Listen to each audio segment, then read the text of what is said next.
I'd like to thank President Durkee, Secretary Treasurer Bertelli, the international staff, the General Executive Board, and the delegates for allowing me to introduce this video. I'd like to also give a special shout out to the lead organizer during this campaign, which this video describes, is Trent Leon Learman. In the beginning, workers were not afraid. On the morning of January 11th, 2015, sick of unsafe working conditions and unfair pay, dozens of workers at Portland Specialty Baking marched into the company president's office and asked for voluntary union recognition. It was soon after that that BCTGM, Local 114 in Portland, Oregon, and the AFL-CIO launched an extraordinary campaign to help organize workers at the bakery.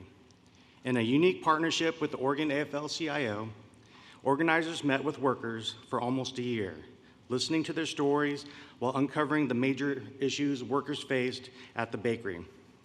Workers in the plant complained about unsafe working conditions, the need for safer and more modern equipment, scheduling issues, and below average pay and benefits for the industry in the Northwest. Many people there had worked there 10 or 15 years and only made barely above minimum wage. And then they were threatened with loss of their job if they did not work the mandatory overtime. Initially, communication was a challenge for the organizers because Portland Specialty Baking's workforce is overwhelmingly comprised of immigrants and refugees, divided into pockets of different nationalities and language groups. NLRB election notices, for example, were translated into Arabic, Burmese, Chuukese, Khmer, Laotian, Nepalese, Russian, Spanish, and Vietnamese.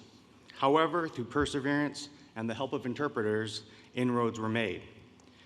Despite a majority of workers having signed union recognition cards, the company brought in a professional union buster who led presentations at the beginning of nearly every shift for 2 weeks.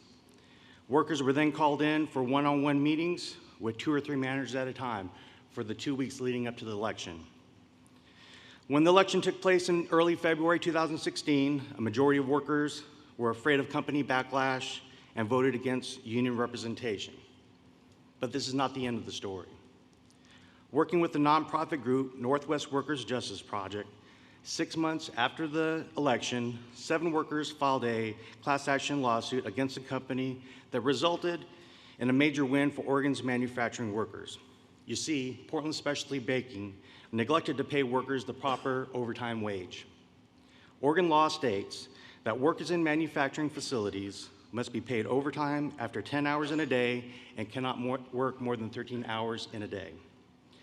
The lawsuit also charged the company of illegally discouraging workers from using sick leave they're entitled to under Oregon state law. Workers won that lawsuit, which resulted in a new interpretation of the state of Oregon's Bureau of Labor and Industries overtime laws. As many as 200,000 Oregon manufacturing employees now benefit from the new interpretation of how overtime is paid. Workers now receive overtime pay on both daily, over 10 hours in a day, and weekly, over 40 hours in a week, whereas before it was paid on the greater of the two, but not both. While ultimately unsuccessful, the organizing drive was a great partnership between the Local 114 and the Oregon AFL-CIO. The campaign did an admirable job, including bringing together community groups, politicians, and rank-and-file organizers in an attempt to organize a largely non-English speaking workforce from dozens of different countries. Workers at the plant continue to support unionization and remain in contact with BCTGM, Local 114, and the Oregon AFL-CIO. In this video, BCTGM, Local 114 Financial Secretary Treasurer Terry Lansing and Organizer Recording Secretary Alejandro Ahumada reflect on the campaign.